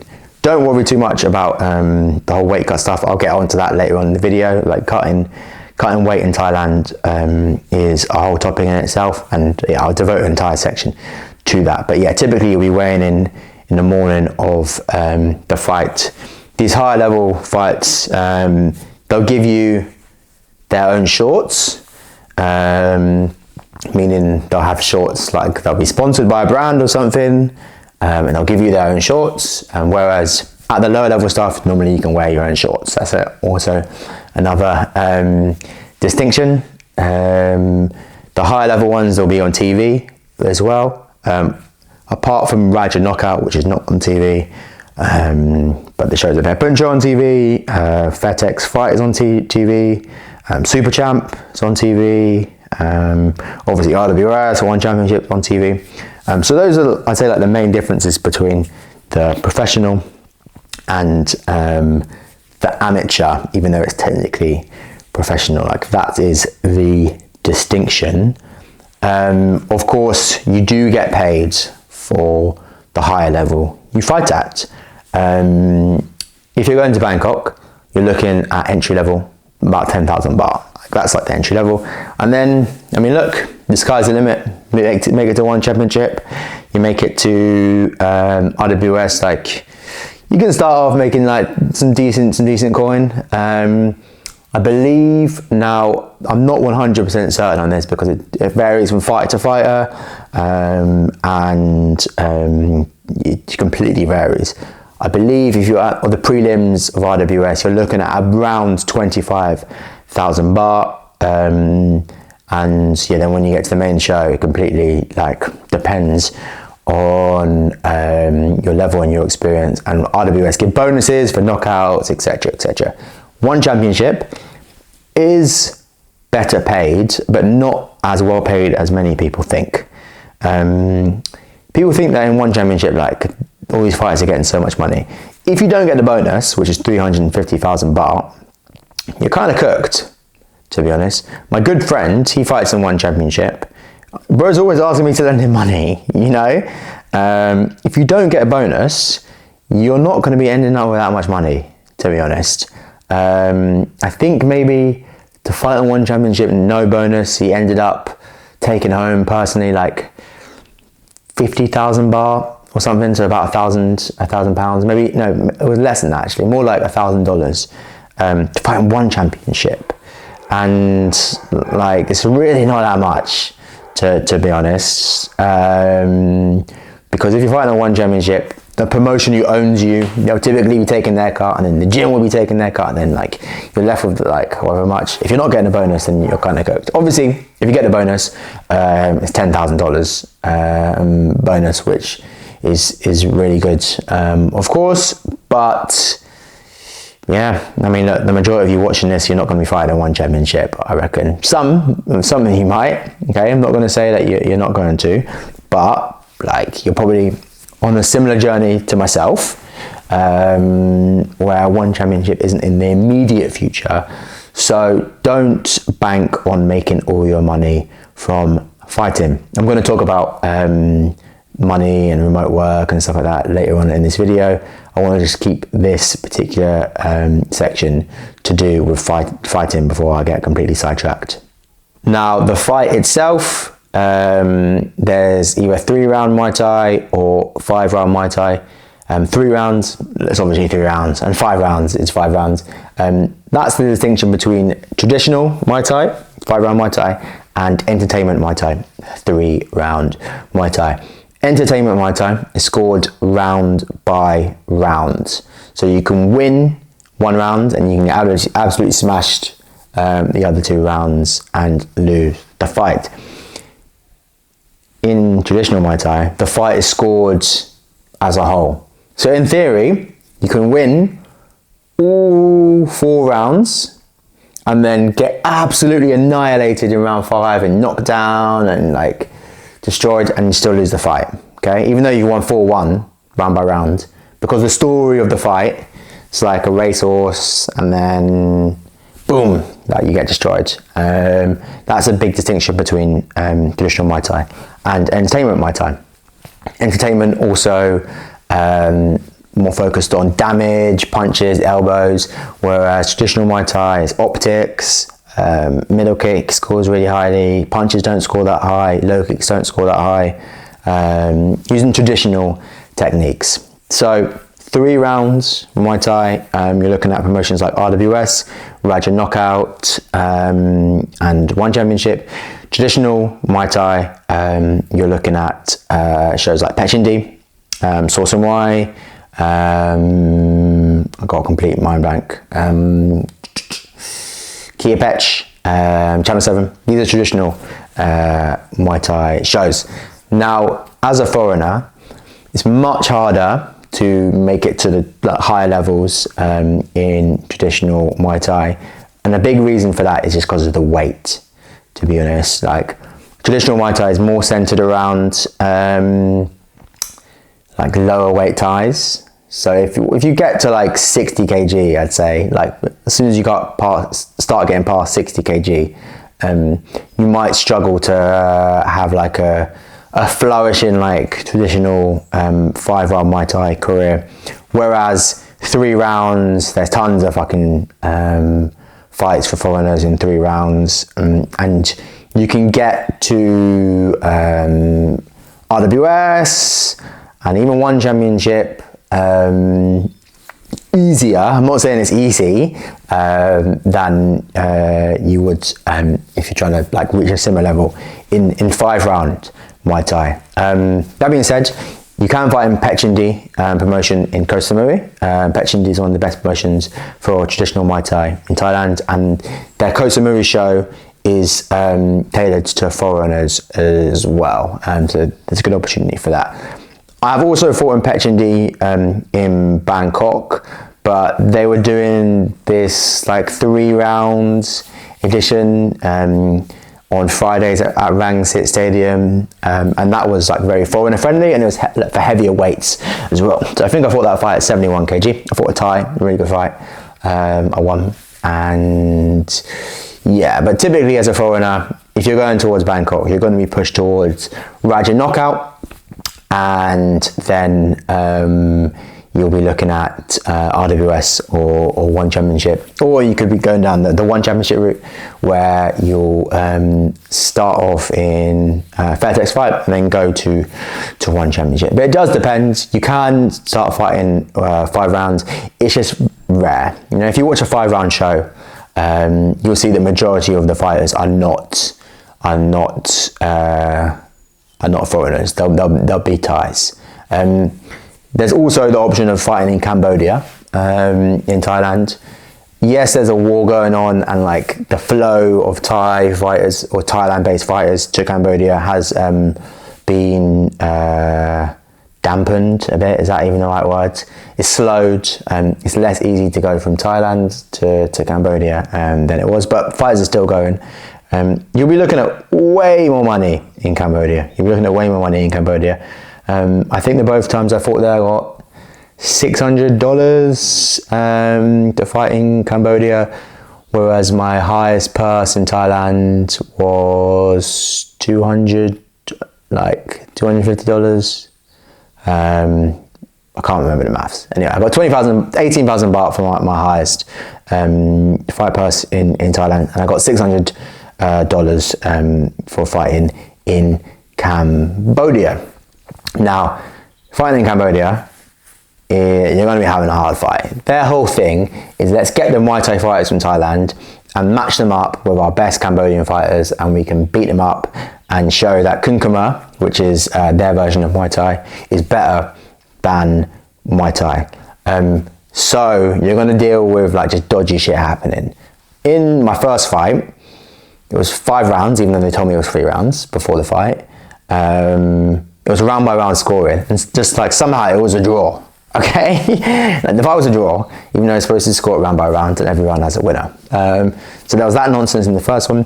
In the second one, I knocked him down with low kicks at the beginning, and he got like almost a minute to recover because the ref gave him the slowest count ever, and then he decided to like wipe some blood off his face, like to give him more time to recover. So I lost that fight. I mean, yeah, granted, after he did fucking split my face open with an elbow.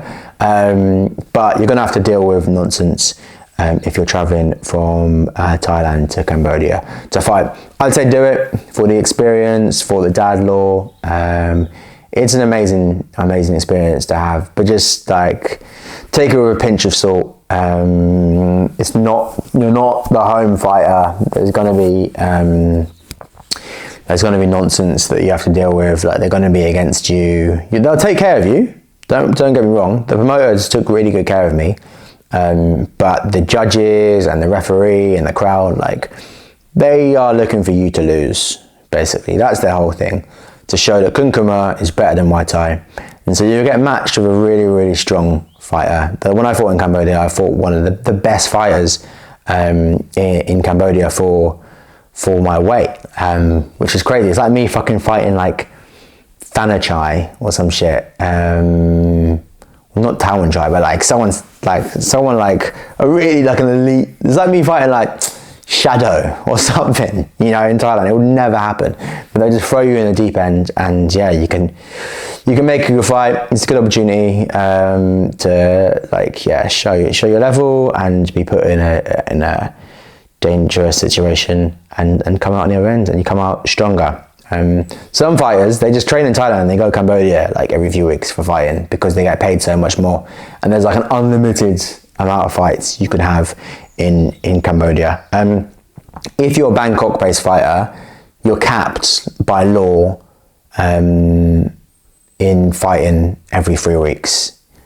An exception is if you win by knockout. I believe you can fight 7 days later. But if you just have a decision fight, you can only fight again in 3 weeks. I believe technically if you get knocked out, you like are supposed to take like a month off. I'm not sure, but I don't know if that's enforced. But what is enforced definitely is the 3 week rule. Obviously in Chiang Mai and Isan and even Phuket, they don't enforce that shit. In Pet Stadium in Koh Samui, they do enforce that. So bear that in mind if you think you're going to fight like every week, I rather knockout to just like pay the bills. You ain't. Alright? Yeah, definitely not. Firstly, because fighting's fucking painful, you're going to get injured.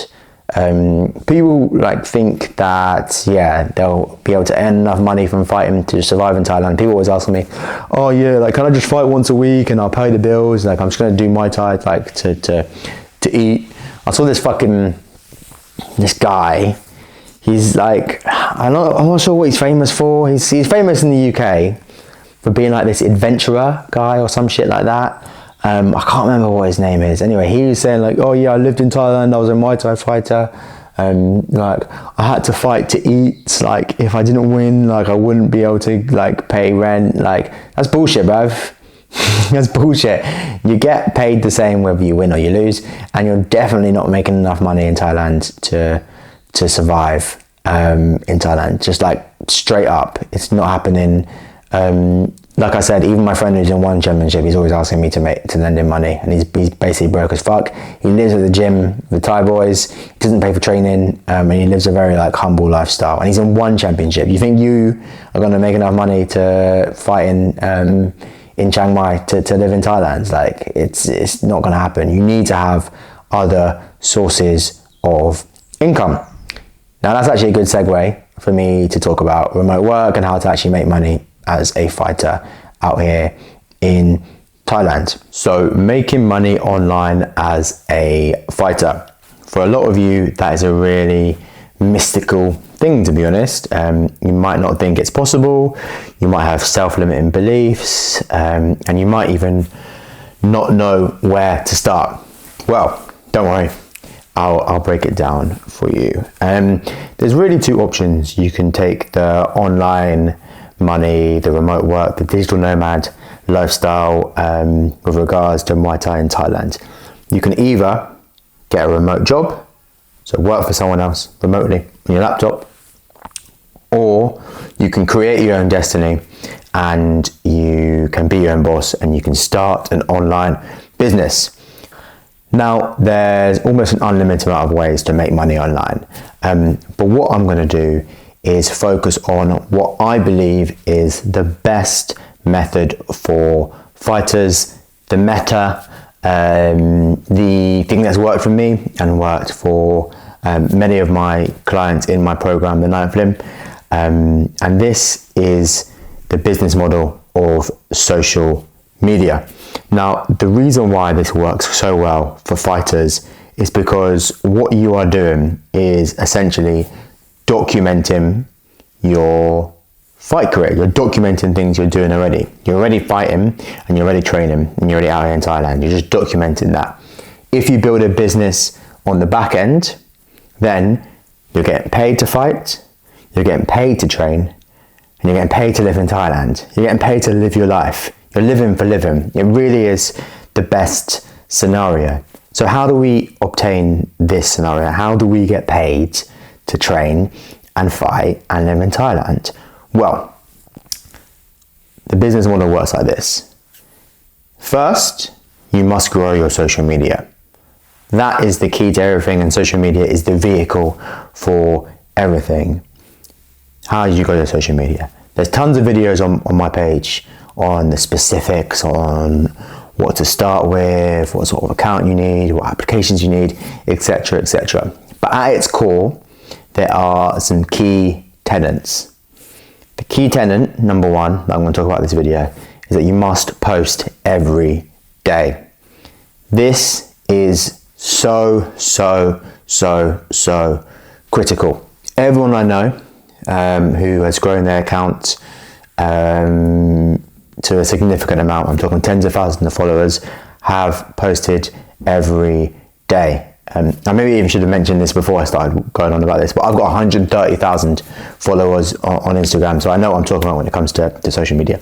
You need to be posting every single day, every single day, every single day, every single day. The algorithm rewards consistency, and it's really simple as that, to be honest. I learned this from a Meta employee. After you get about 50,000 followers, you get to have a call with an employee from Meta, and they told me that the algorithm rewards consistency. So obviously, post every day. It's very simple. What should you post? You need to give value with your content. What is value? Well, you can give value in a couple ways.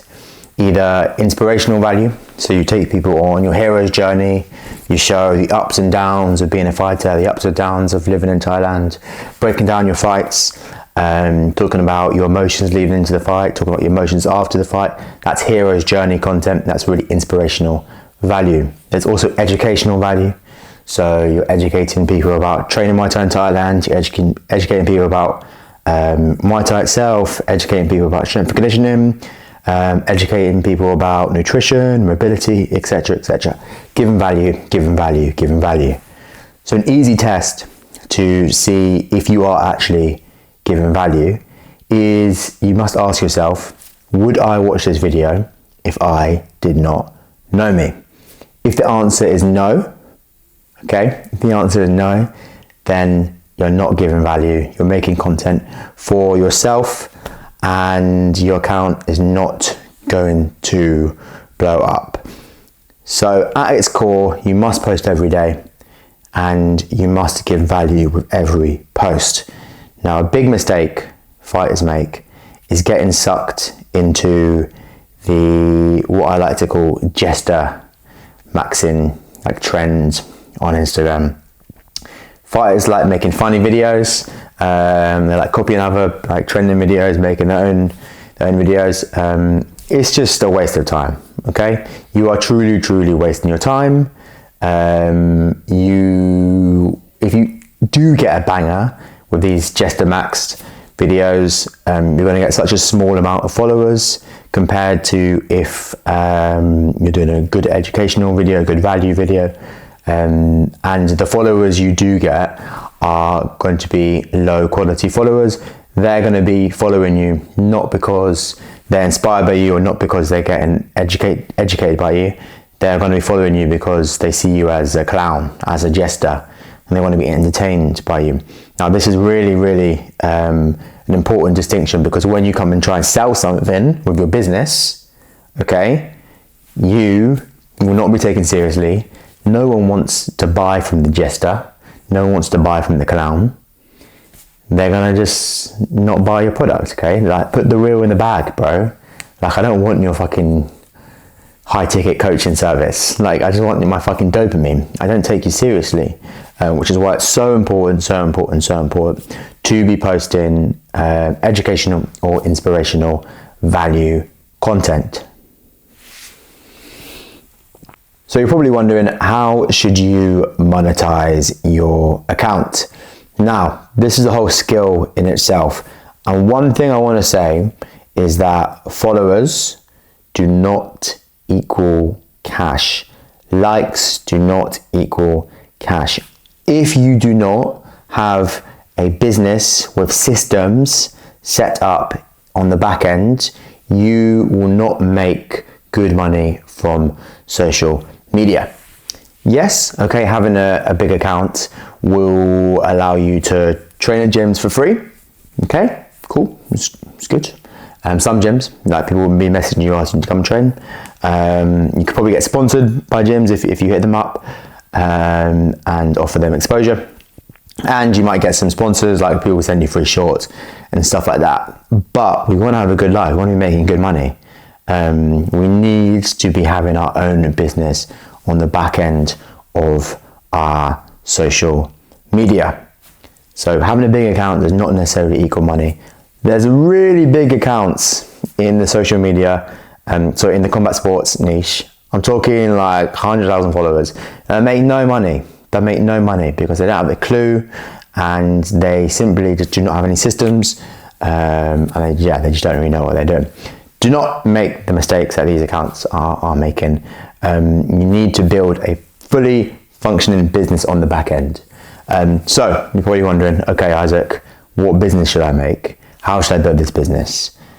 It's really simple, okay? Firstly, do not fall into the trap of building a low ticket offer. There's high ticket, meaning it costs over $1,000. Some people even say $2,000, $3,000, let's say $1,000. And lower ticket is $0 to $100, and medium ticket is about $100 to $1,000. Now, many fighters, they get sucked into the trap of they get about 10,000 followers and they launch like an ebook or a PDF, and it's like $10, $20. And then they're annoyed that they're not making that much money. You know, they're tens of thousands of followers, but they can barely even push 1,000 a month. The reason why this is a bad business model is because it's so much harder to convince 100 people to give you $10 than it is to convince one person to give you $1,000. So with this business that you're building on the back end, it must be high ticket, meaning it must cost over $1,000, whatever you're supplying to your customers. So now you're probably wondering, all right, cool, I should charge $1,000 minimum. What should I sell? Well, as a fighter, you have solved many problems for yourself. These include strength and conditioning, mobility, nutrition, mindset, going from an amateur to professional, going from professional to nationally ranked, going from nationally ranked to winning a belt. These are all problems. Now, because we've solved these problems for ourselves, we can solve them for other people. So you have all the knowledge, you know how to cut weight. Okay, cool, you can help other fighters cut weight safely. You have all the knowledge, you know how to fuel your training correctly. You can be an online nutritionist. You have all the knowledge, you know that you shouldn't be doing bodybuilder workouts in the gym, and you should be doing plyometrics and assault bikes and stuff like that. You can be an online strength and conditioning coach. You have all the knowledge. You used to have really tight hips, and now you have opened up your hips, and you can do high kicks and you can do the splits and shit. Now you can help fighters open their hips. You know, we've solved all these problems, and you don't even have to be that specific, to be honest. You can just be an online Muay Thai coach covering everything. You can help fighters go from being an amateur to a professional. You can help professionals make it out here in Thailand. Like all these problems that we solve for ourselves, you can solve for other people. It doesn't really matter what stage of your journey you're on, because all you have to do is help people who are just one step behind you. And it can be anything, to be honest. It can be even as simple as helping fighters come out to Thailand. Let's say you move to Thailand, you've got 0 fights. Okay, cool. Well, you solved the problem of coming out to Thailand. Now you can help other people come to Thailand. It's really the problem solving game. Now, of course, the more painful the problem, the more you can charge. But that really does just become a question of packaging and messaging and testing out what works and what doesn't work, and tailoring your offer to people's particular pain point. But the most important thing with online business and monetizing your social media and building out your own offer is not being a pussy.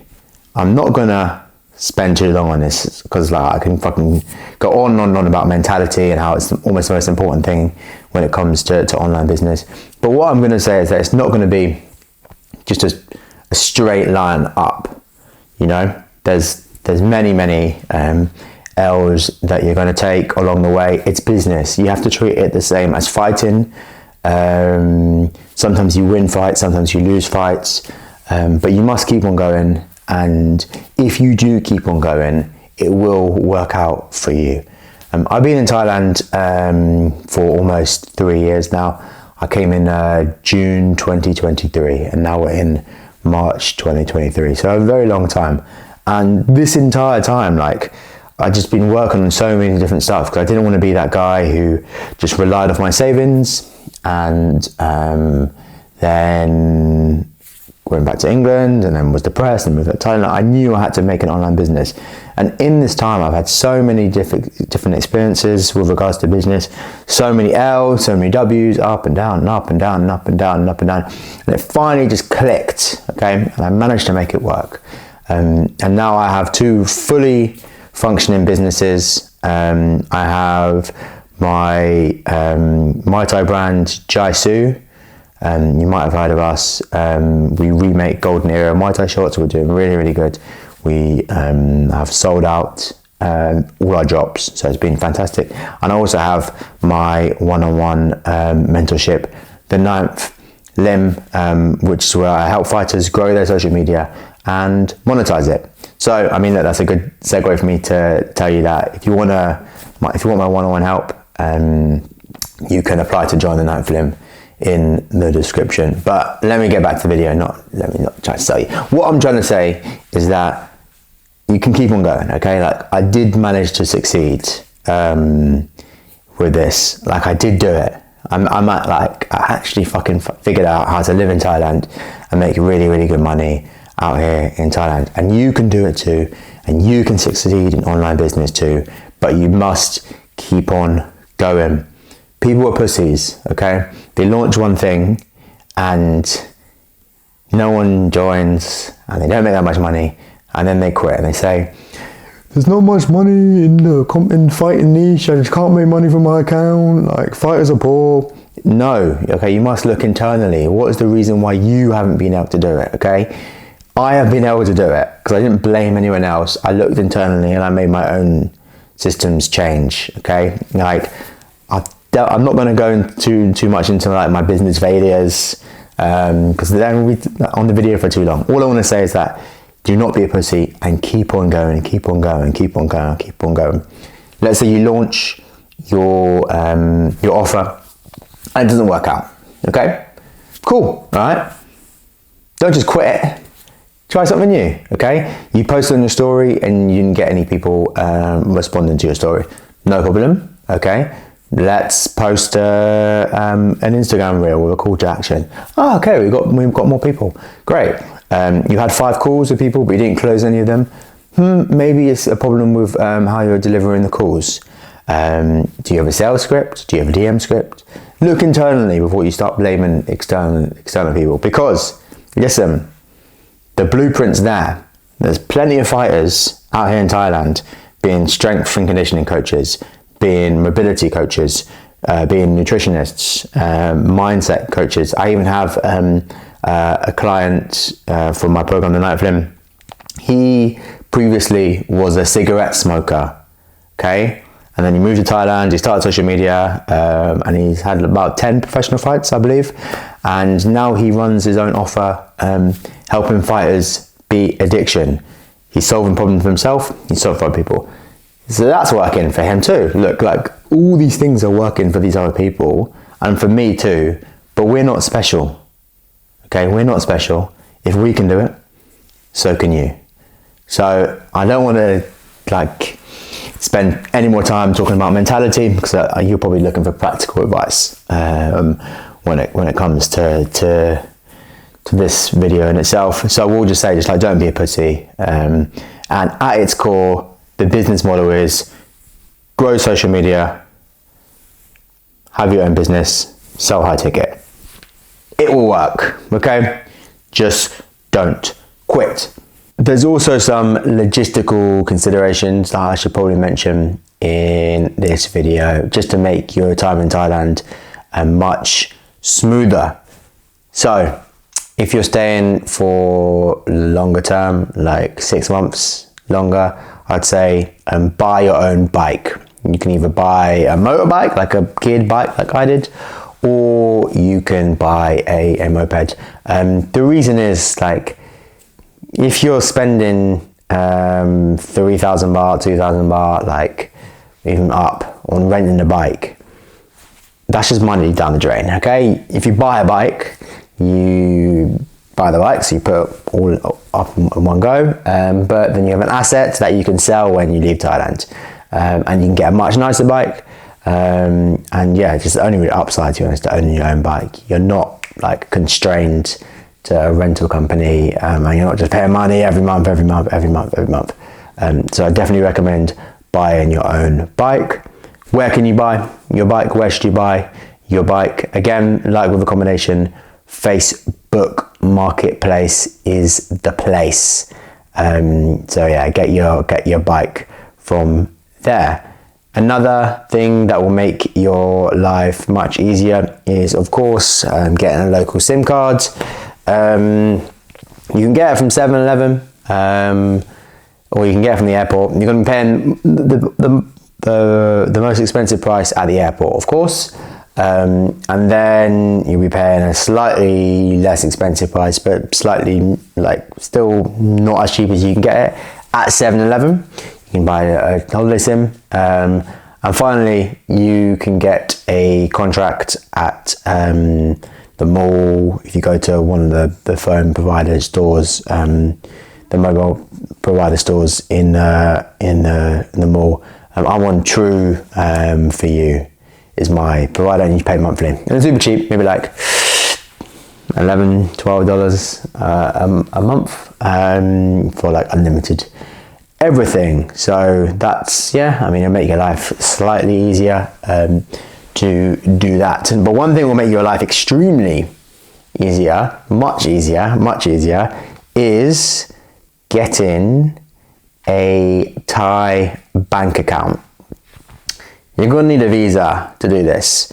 Now, it is possible to get a Thai bank account with a DTV visa. It might be very hard, okay? You might have to get an agent to do it for you. I got my my Thai bank account when I had a student visa, because the first visa I got when I came to Thailand was a student visa, and it enabled me to open a bank account pretty easily. Now, it's important to take into account that you might have some troubles getting a bank account, but if you can get a Thai bank account, it makes your life so much easier, because you just scan places. By scan is, I mean, like, you go to even a shop on the side of the road, like a tiny little shack, and they'll have a little QR code, and you take your phone out and you just scan it and you pay like that. These places are not going to accept cards, you know, lots of places won't accept card, but everywhere in Thailand will accept scan, or sometimes you have to type in their bank information and you do like that. But it's going to make your life so much easier if you have a Thai bank. So if you can get one, if you've got a long-term visa, if you've got a DTV visa, I'd 100% recommend getting a Thai bank account. All right, so for this last section, we're going to do a little Q&A, ask some people on Instagram to send in some questions. So I'm going to answer them. The first one I will answer is, how much does it cost to live and train in Thailand for 6 months? That's a good question. It really does depend on what area of Thailand you're in, and your spending habits and your lifestyle. Now, Bangkok, Koh Samui, Phuket are more expensive than places like Chiang Mai and Isan. If you are in Chiang Mai, if you're in Isan, you could easily get by on $1,000 a month, $1,000 a month, like as a bare minimum, as basics. I'm not including like any accidents that happen. I'm not including visa stuff. I'm just saying, like, at its bare minimum, you can get by on $1,000 a month. Now, whether you want to just get by is up to you, but that's like the baseline. But by getting by, I mean you don't waste your money, or not waste your money, but you don't spend your money on getting like Western pleasures, for example. So you don't buy Western foods like pizzas and burgers and stuff like that, because they're just like way more expensive than Thai food. If you live in a humble, chill lifestyle, you're just training, eating Thai food, $1,000, £1,000 or whatever, like you can easily get by on that. If you're in Phuket, Koh Samui, Bangkok, like it's going to be much more expensive. You're probably looking at about at least bare minimum 1.5, maybe in 2,000 in these places, like just getting by, you know.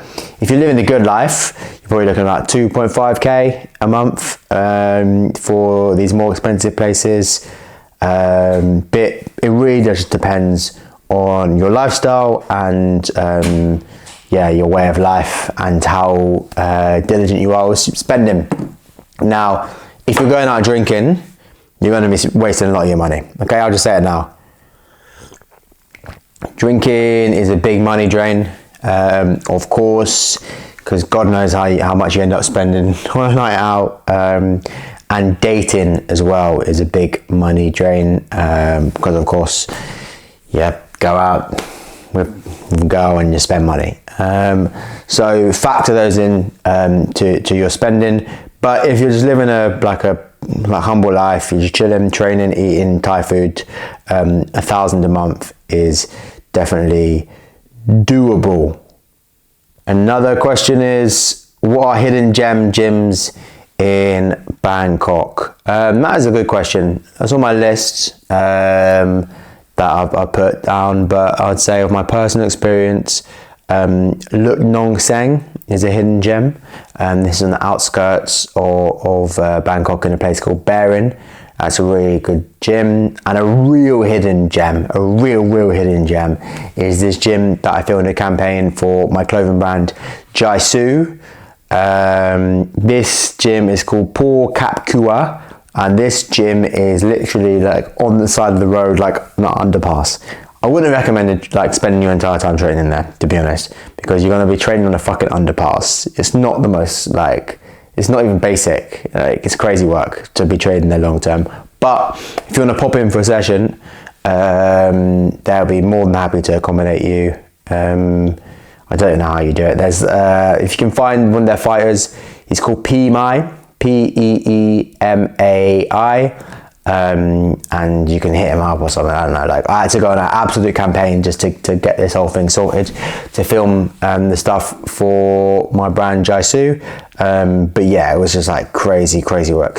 Really sick settings. It's under a bridge and there's like the river just there. Like, it's really cool. If you want to see what it's like, go on my brand's Instagram, Jaisu _ lifestyle, and you can see what that gym is like. But those are some hidden gems in Bangkok, and yeah, the rest of them, just check them out on my list. So another question someone sent in is, will you get given a fight like straight away if you turn up, basically? Like, how quickly can you get a fight? It depends on the gym. Again, like everything, it seems. It feels like a lawyer answer. Like, I used to be a lawyer, if you don't know about me.